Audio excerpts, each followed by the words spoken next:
Hola, bom dia, Carl Munson here with the Good Morning Portugal live stream, YouTube channel and podcast. Hello to you if you're watching live, and hello to you as well if you catch this later. I know some people, some ladies of leisure, for example, like to have a lie-in and then enjoy the show with a cup of tea a little bit later on. This is for you. If you're doing that right now. And I know as well people on the podcast are listening at all times of day and night. And I'm sorry that my interview with Dagmar yesterday, Dagmar Krushkova, and a really interesting conversation we had about creativity was published late. So I'm sorry if that upset your routine yesterday. And it's always really good to hear from you if you're a YouTube subscriber. And if you're not, please become a subscriber. That really helps me. It's great to hear from you in the comments on YouTube, and of course wherever you hear your podcast. It's quite difficult to comment, but please come back and join us on the Good Morning Portugal page on Facebook. You'll see this morning the vocabulary there: ficaemcasa or sairdecasa, which basically translated means stay at home or leave the house. The rather polarized positions that are there politically around the pandemic, and I know certainly all over the world, but this is occurring in Portugal. There are groups and there is a movement. Hey, good morning, Druba. There is a movement to challenge the official narrative in terms of when it was really the guidance to stay at home. People were wanting to leave their houses for all sorts of reasons. But I think it's an interesting debate to have, and we should have it here. And with any luck, Michaela Smith will be joining me, who I think is somebody who's leaned towards challenging the official narrative about what's been going on. And I think it's healthy to have a debate, and well, not necessarily a debate, but just to talk about it and to see what we feel and think about that. Because if I share with you one news source this morning, and that would be the Portugal Resident. What can we do? Where can we go? Portugal eases back to normal, but people are confused. And it's no wonder, right? Because the message has been very clear up to now, and it's been, what to do. So we were all, and that's the line we took here on the Good Morning Portugal project, was to assist and advise folks to stay at home, flatten the curve, do whatever's necessary really to ease the pressure on the health service and the emergency services and the medical services. And I thought that was a reasonable thing to do. But obviously, all of us behave one way front of house, don't we? And we still have our other kind of views and feelings and opinions running in the background, and then we choose a kind of way to be in the world. And I'm sure that would apply to each and every one of you who are watching this morning, including Owen, who says, good morning, beautiful people. Good morning to you, beautiful Owen. Good morning to you, Veronica McCluskey, who's saying good morning to us. Hi there. Bon dia, friends, from Eloise Healy, who's helped us secure a rather good Portuguese language teacher. More about that in the coming days. And from Mrs. M elsewhere in the broadcasting monolith that is Good Morning Portugal, this edifice here. She is somewhere else in that corporate building of the Good Morning Portugal Broadcasting Corporation. By that I mean she's somewhere else in the house. Here we go. Look, what can we do? Where can we go? Portugal eases back to normal, but people are confused. And I'm saying it's no wonder, because it was quite clear before, wasn't it? Stay at home, flatten the curve, do all those sorts of things to minimize the impact on the health services, because we didn't quite know what was in the pipe. But as things have shaken down and become apparent, it would appear it's been a good collective effort to do that and to honor the medical response, and to be good people, good citizens, stay at home, wash our hands, wear masks, and impede the development and infection contagion of the pandemic. And now we're in a different situation, aren't we? Because the economic imperative is now back center stage, and the advice now is not so straightforward as what I'll share with you here reveals from the Portugal Resident. Thanks to them. I don't know if this is there's no byline on this, but I guess it's just a general editorial piece. Natasha Don's been writing some really good stuff there whilst this has been going on. But obviously, I would really be glad to hear your views in the comments about what you think is going on. Mrs. M, what's going on is making beds. I'm excited that you're chatting with sairdecasa. We'll see. Michaela's having some trouble joining, but we'll see if she can join us. If not directly, then I'm sure she'll come through with the comments. Owen, I suspect you might have something to say on the mainstream narrative and other perspectives on this as well. We all do, don't we? But it's whether or not you want to share that right now. In response to a number of queries sent into our offices, say the Portugal resident over the last couple of weeks, the resident has set out to try and clarify the picture of Portugal's new normal. A hideous phrase. Masks, for instance, are required in all enclosed public spaces, but should people wear them when driving? And when driving alone, so odd, isn't it? Seeing the masked men and women of the apocalypse driving around alone in their cars with masks on. The answer is there is absolutely no need to, but if they feel comfortable wearing a mask as they drive themselves somewhere, no one will be stopping them. You think maybe some cops might stop them and say, look, you don't need to wear, you're just frightening people. You take it off. Other questions have been, how many people as a group can visit a restaurant? And it's a pretty pass, isn't it? When we're asking these sort of questions, what do we do? Please tell us, what should we do? We're not necessarily coming from a self-generating position of responsibility and sovereignty, are we? When we, say, oh, what should we do? Is it okay to do this? Is it okay to do that?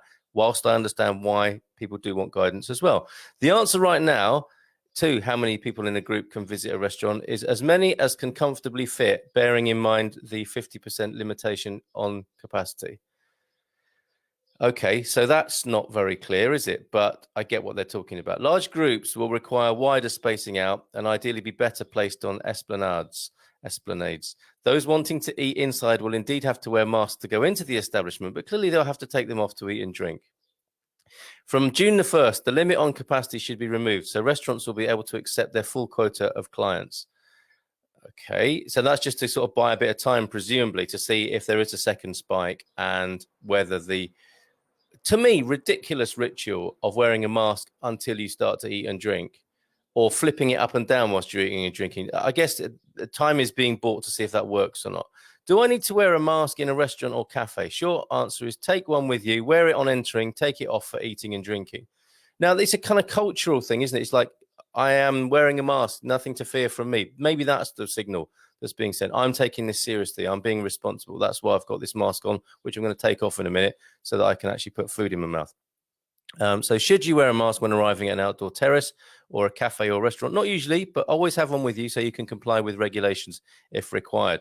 So it's a bit like carrying your papers, isn't it? But you're carrying a paper mask instead. Can I see your mask, please? When will all remaining shops open, such as shopping centres? Some of us want to know that. Us forum fans, June the 1st. And that's kind of risky in its own way, is it not? Suddenly opening a massive public space where people are desperate to get back to because they're so bored or whatever is happening that they want to get back out there in this funny world of ours where we get our meaning and identity from spending money in large shopping centres and putting on branded clothing to show how individual we are. But that can all occur again on June the 1st. When will leisure facilities such as water parks and Zoo Marine open? This is quite Algarve specific now. That's a very difficult question as these facilities rely on large numbers of people to make business viable. The short answer is call ahead and find out or check online. Well, that is a sensible thing to do anyway, isn't it? Slide and splash is much the same. So that's Algarve centric. The thing about this pandemic, this is what Portugal resident says, is that new normal has no bearing on business as usual. Really? But that doesn't imply that anyone should be fearful or remain in lockdown. It has been established that risks in the open air are minimal. It has been established that risks in the open air are minimal. Thus, people are encouraged to go out and about and pick up their daily routines as much as they feel able. The virus does not appear to be gaining any kind of strength as the hot weather progresses in Portugal. Cases in the Algarve and Alentejo are remaining fairly static. The picture is positive as long as people adhere to all the health authority advice and retain sensible physical distancing. Elderly people should not be overly worried.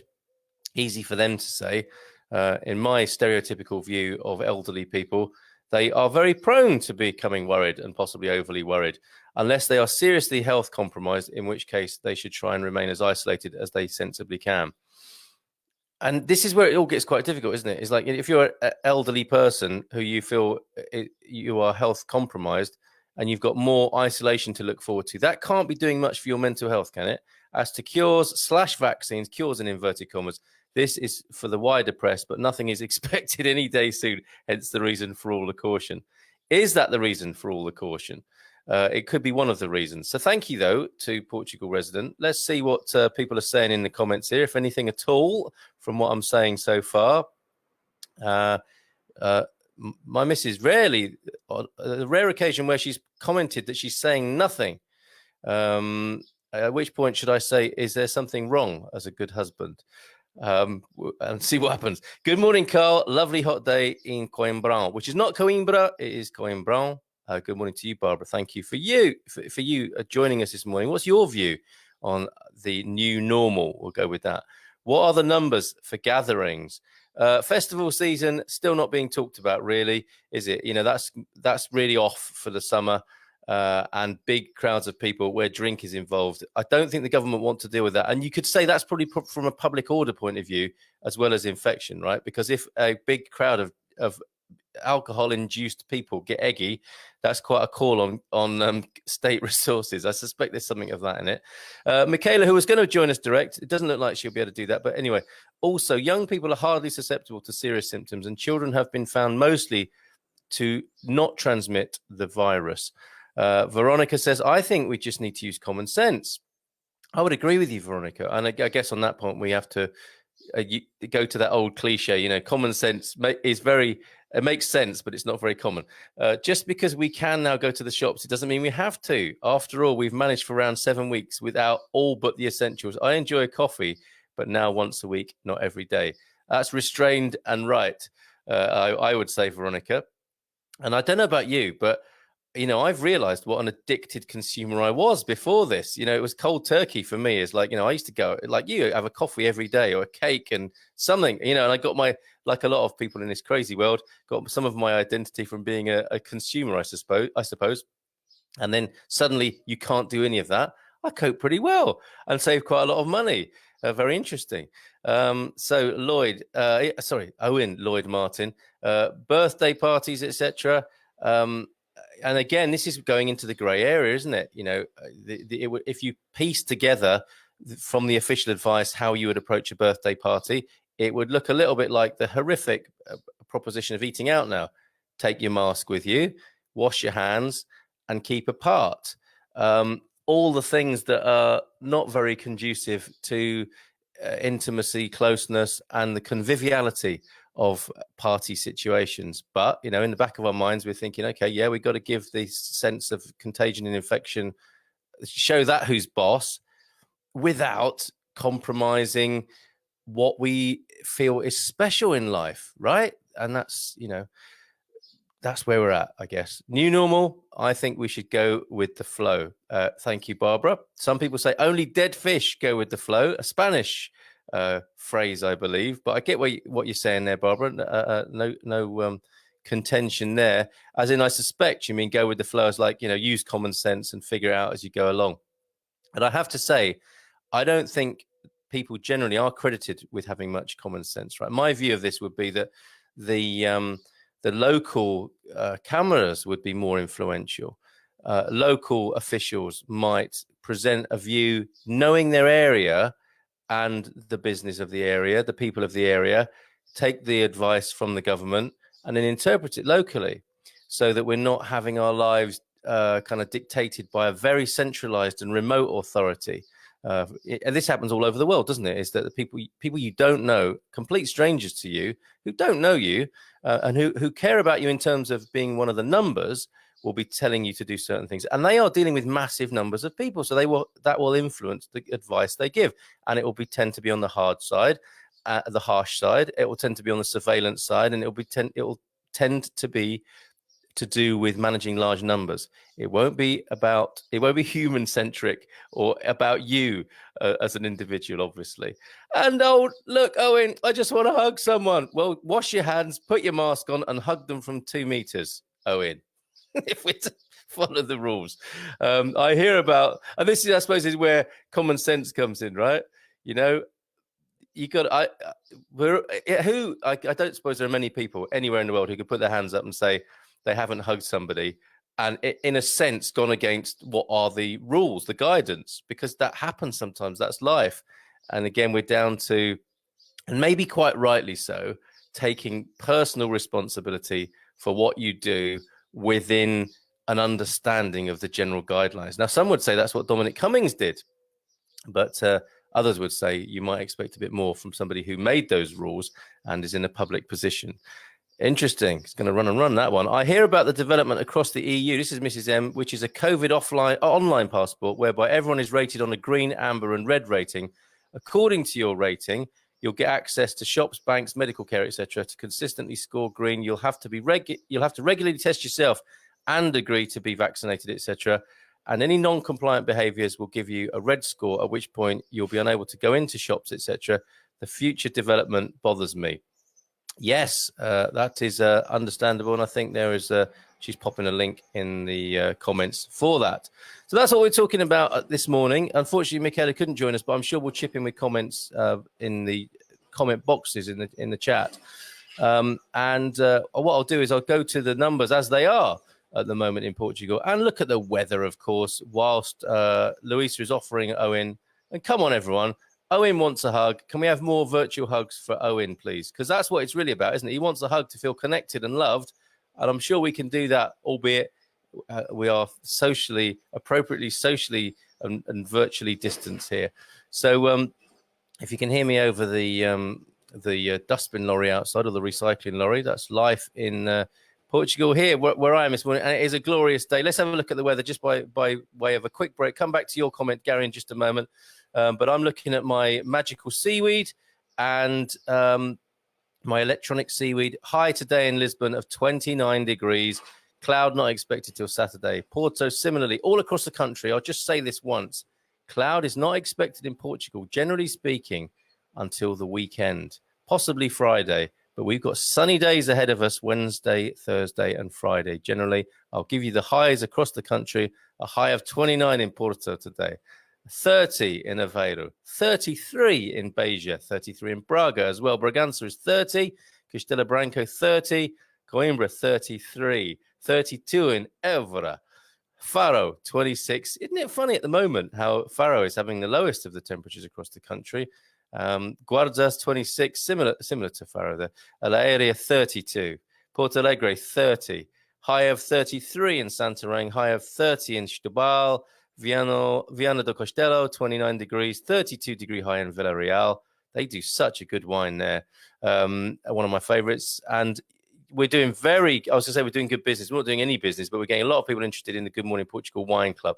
I've never seen, and this might be another sort of response to the pandemic, people drinking more, but it's amazing. Eloise is doing a fantastic job, and loads of people are joining our Good Morning Portugal Wine Club. Whilst Owen's here, who is a chef, I've suggested he joins us with some pairing suggestions and maybe some recipe ideas for canapes for our next tasting. Any road. We are sublime and ridiculous here.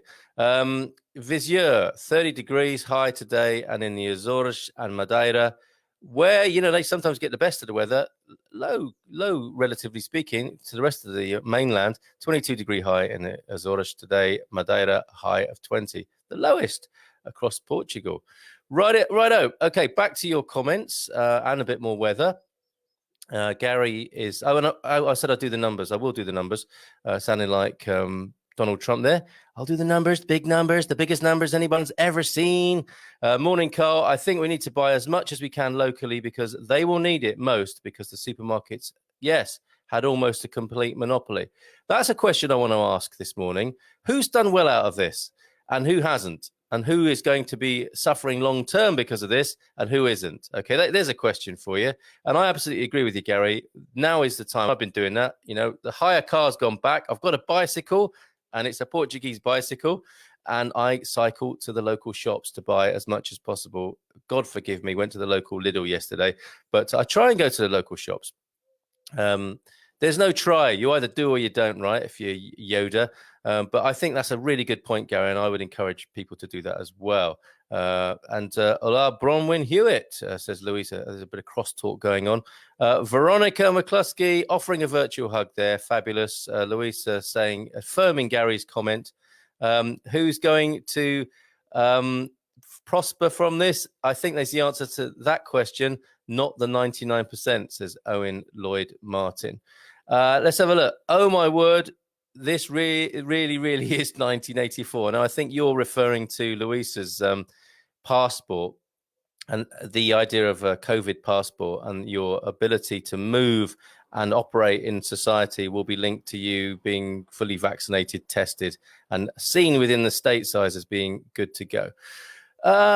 Peter Wilton Davis, who supplied us with some fabulous vocabulary yesterday, and I'm hoping there's more to come from your part of the world, Peter, from your neighbor, Paulo, I believe, Portuguese with Paulo. He gives you a phrase every now and then across a bar table, I believe, a bar room Portuguese. More of that, please.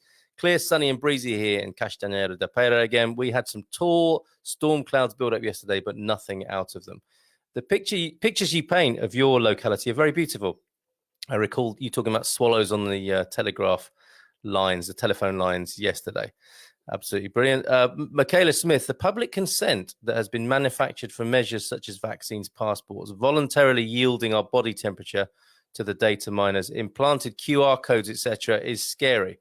In my opinion, that is what the pandemic was all about. I see. So you suspect then, Michaela, that this was all a bit of a ruse for the data miners, as you put it, and those who might wish to control us to bring about more controls. Excuse me. Interesting. Not a COVID cough. That one. Question to the Portuguese mind. Looking for an open-minded place to live in Portugal, where are the most open-minded, creative, liberal and rebellious Portuguese? Where do they live? Thanks, says my wife.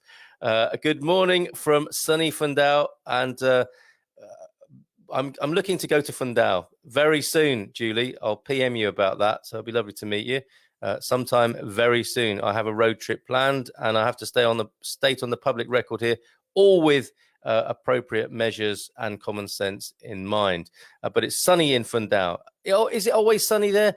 Yes, I agree to Michaela, says Luisa, about the game plan, it would appear, of those who might wish to control us and how they've hijacked the pandemic process, or maybe created it. Who knows? The 1% have made something like 400 billion out of this. I'm taking that as that could be pounds, dollars, or euros, couldn't it? And it's still a hell of a lot of money. Yes, who benefits in this situation?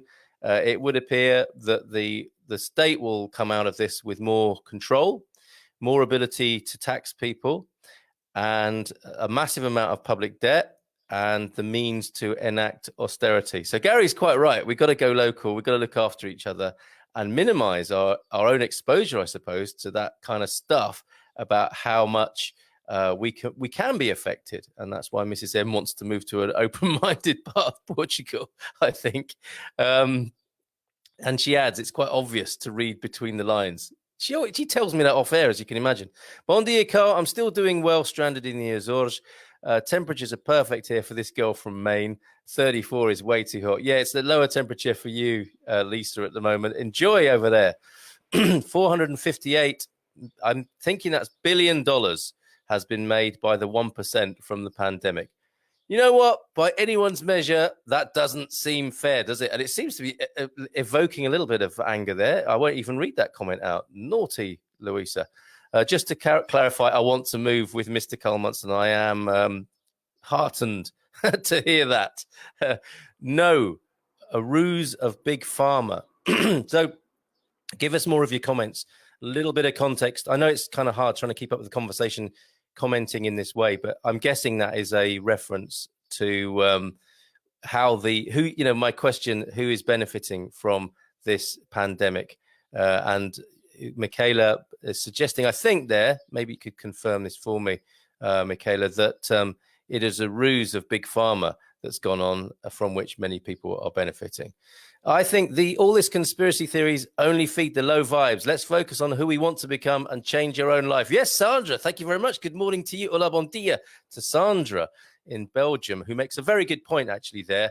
That's why I tend to I minimize. I like to think I'm abreast of the information and what the possibilities are. But as soon as I find myself going down a bit of a David Icke cul-de-sac, and the clouds are darkening above me, I tend to, yes, as Sandra, I think, is suggesting there, shift my vibes. Good morning, she's saying, from Belgium. Well, it has to be said, Belgium, I noticed, because sometimes I cover the figures from the point of view of the numbers of deaths per million of population, and Belgium find themselves in number 2, and it's very, very rarely spoken about in terms of the sort of deaths per million people, which I would have thought would be a very good guide to what's going on in any country and how that country's culture is dealing with it. I have a very long memory, says Michaela. Thalidomide, asbestos, X-rays, DES, don't know what that is, foot and mouth, Mexican swine flu, tetanus outbreak used to sterilize people, etc., etc. I've no reason whatsoever to believe that our governments would now all of a sudden be telling us the truth. Yes, excuse me there. I think it's interesting, isn't it? Conspiracy theories, if that's what they are to be labeled, can cause us to be in a sort of low vibrational place. No doubt about it. I totally think that whatever we kind of think about, we bring about, and whatever we fill our minds with tends to influence more of what we see and experience in life. So we have to be careful, I think. But we need to look where this conspiracy theory originated from. Yes, Owen, interesting. And yes, but you can prove anything or nothing with figures. Absolutely, Sandra, you absolutely can. And I always say that when I'm sharing my numbers, which I will do now, that they are numbers from a particular place with a particular agenda or context, even if that agenda or context appears to be a sort of benign one. And that's what I would say.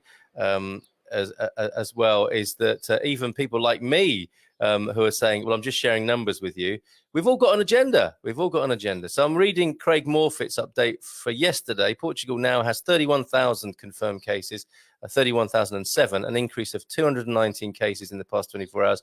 That represents an increase of 0.7% of yesterday's total.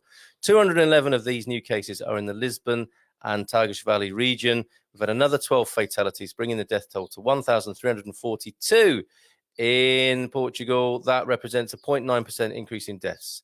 Yesterday's increase was 1%.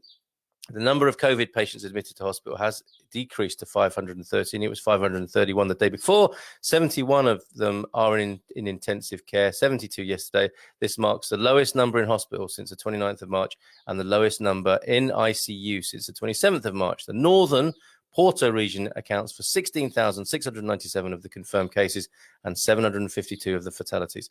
The municipalities with the highest number of cases are Lisbon, 2,206, Vila Nova de Gaia, 1,552, and Porto at 1,347.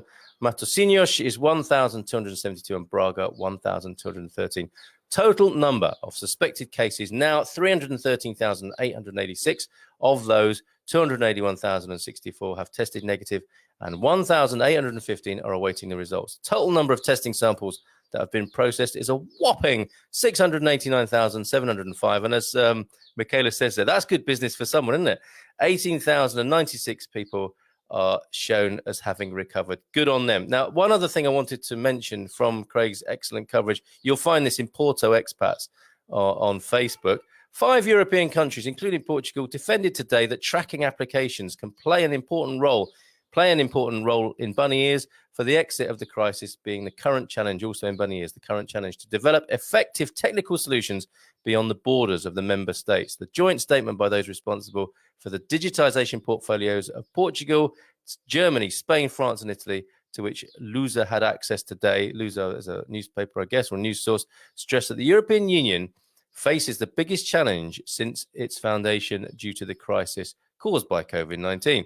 Pandemic and economic consequences do not end at the borders between states. Two of the EU's greatest achievements are at risk: the free movement of goods and the free movement of people, they warn. And there's a big irony here, which I will elucidate upon in just a moment. And no member state can fight the crisis alone. And this is particularly true in the digital economy. To return to normality, the EU, the economic recovery, and the movement of people across borders require a joint effort by Europeans, and digital applications allow us to be constantly interconnected in Europe despite the physical distance. Now, digital applications, they can also play an important role in getting us out of the crisis, defend the political leaders of the 5 countries. And on that goes, basically, to implement apps for tracking and tracing people's movements. And the irony, I think, there is, if a founding principle of the EU is the free movement of people. Is it free movement if you're being tracked by an app? Answers, not answers on a postcard, answers in the comments, please. Hold on, I got some catching up to do here. We need to look where this conspiracy theory originated from. Owen Lloyd Martin, the murder of JFK, which the conspiracy theorists were right about all along. It was here we go. We're really going deep into this. It was the CIA, FBI. I prefer the term alternative thinker. Yeah, because conspiracy theorist, of course, and conspiracy theory is just used as a put down now to avoid any further discussion. And that's my commitment here, is that we will discuss, we will talk. As if you don't like it, obviously you can turn off or come back later and just pick the subjects you do want to hear about. But I see no benefit in shutting conversation down within sort of practical constraints, and mainly, as long as people are being kind and polite to each other, and even sometimes when they're not, as long as we can stick around and sort that out. So Louisa prefers the term alternative thinker or critical thinker. Owen likes the term conspiracy realist. Spot on, I suspect, referring to some of the other comments there. Back to the lockdown. Yes, thank you, Michaela. The actual data that are now widely available are that the virus has a chance of making you seriously ill or killing you roughly the same as being hit by a bus. We need the summer months to build as much immunity and good health as we possibly can. And arguably, it's kind of harder to do that with a mask on, isn't it? We build immunity by exchanging germs with others. So there's an invitation to get out there and exchange germs with other people, which we all do.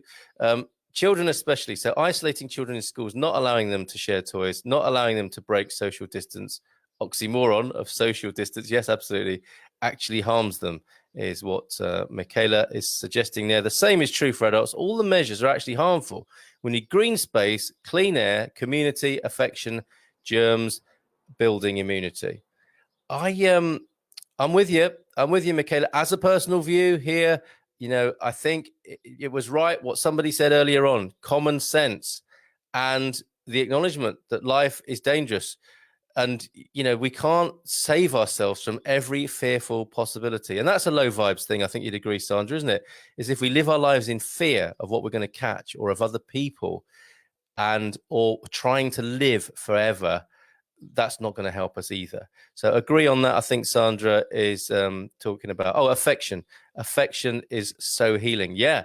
And, some massive psychological thing has happened, right? In terms of, can you imagine if your child comes towards you or their grandparent and there's a suggestion that is somehow wrong or that it needs to be stopped? What is that doing to the child at the moment? That's part of our common sense conversation at the moment, right? I'm curious, says Mrs. M. Does anyone know how deaths are notified in Portugal? Excuse me. I know in the UK and US, deaths are registered as death by COVID if someone has tested positive, even if someone has a heart attack. If they are tested positive for COVID, it's registered as death by COVID. If Portugal registers the numbers in the same way, can we actually trust the numbers? Now, there's a thing. We went quite a lot talking with Will Thompson, didn't we? Who was quite offended by the idea that medics would work against us, and that the figures would be recorded in an unhelpful way. And I would say, I don't think frontline medical people have ill intent. I think they're great people, and they are subject to policies, and they're working under immense pressure, and they may not have a lot of time to think about this sort of stuff. They're just cracking on with it, aren't they? Doing the things that we don't have to do. So it's very possible that the figures are, as Sandra said earlier on, right? Lies, damn lies, and statistics. You can make a case for anything with numbers, and I can't help but hear Trump in my head every time I say the word numbers now. This is the effect that the media and the constant reinforcement of things has on us, isn't it? And this is all part of it as well. A lot of medical people forget to think holistic. Yeah, and I think that's a matter of being in a particular context, isn't it? We cannot operate outside of a particular context, and that whatever context we're in affects us for better or for worse, I would say, Sandra. I say to everybody, where we are, who we're with affects what we say and how we behave, right?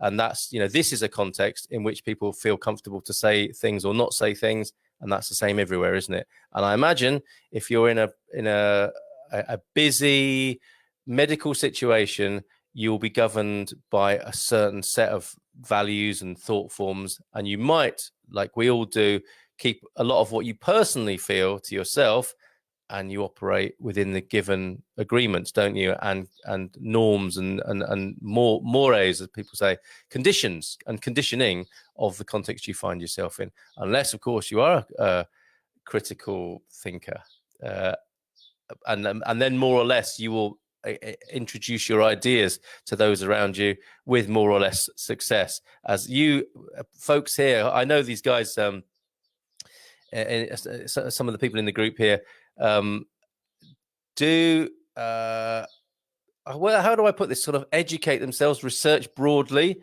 and there is a challenge, isn't there, in sharing that information with people that you know only too well. Sandra, from your point of view, it's like that, isn't it? Owen, Louisa, Michaela, I'm sure you'd all agree that what you know and what you talk about, what you share, are a kind of spectrum, aren't they? Very interesting. The body is more than a concept in our mind. Absolutely. And Louisa, yes, absolutely not dissing medical staff. It's the current policy from the policymakers. And this is something I'd want to say about the UK situation and Dominic Cummings. All the focus is on that government official and his alleged hypocrisy. And this is a masterstroke, isn't it, of anybody who might want to manipulate people, is focusing on a person.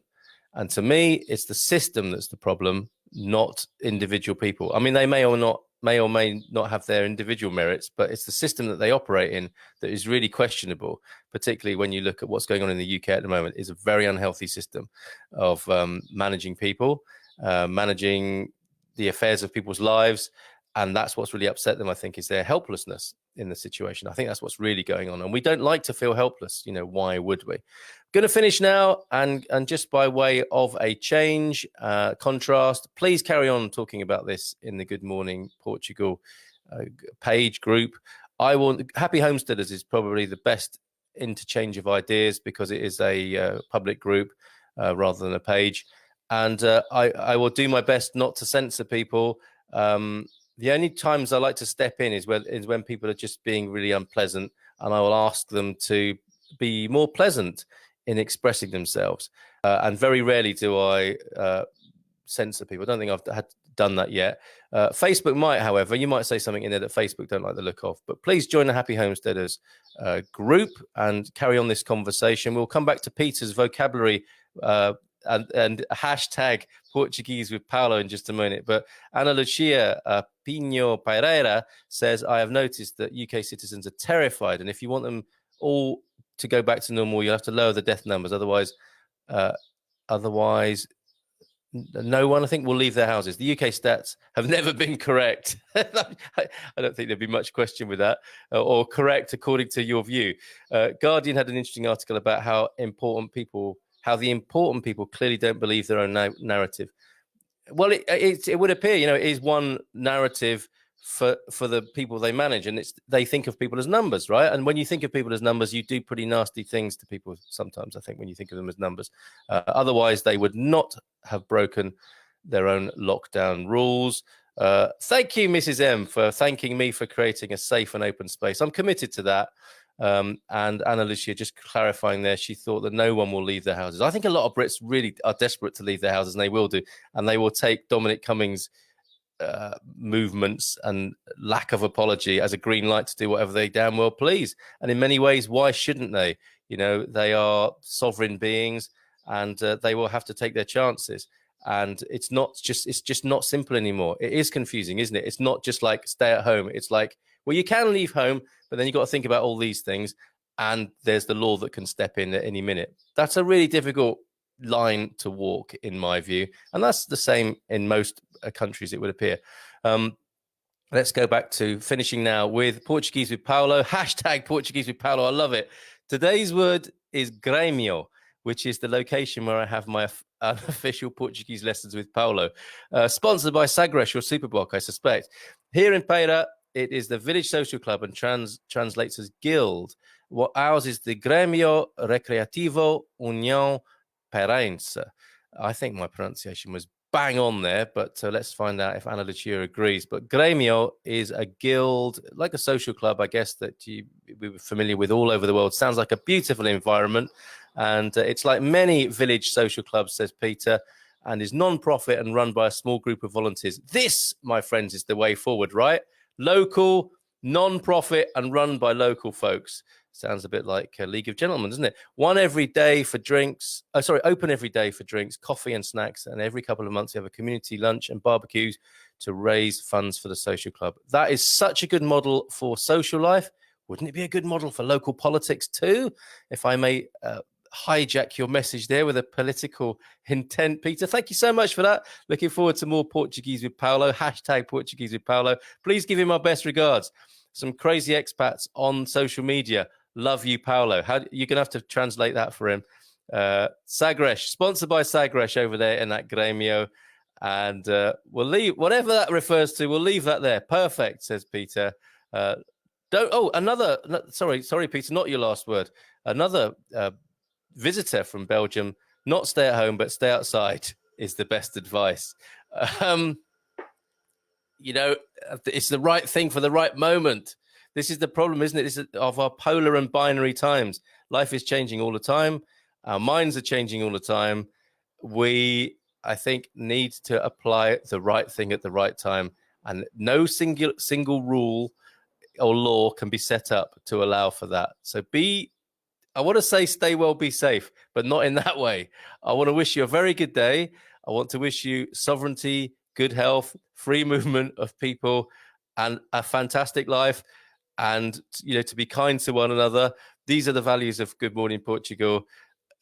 Let's just be as wise as we can, and let's not forget to enjoy our lives. I think that's the best way I could put it. Take care. I've really enjoyed that this morning. Thank you very much for everyone who chipped in, and thank you to you, Michaela, for being the catalyst of this conversation this morning.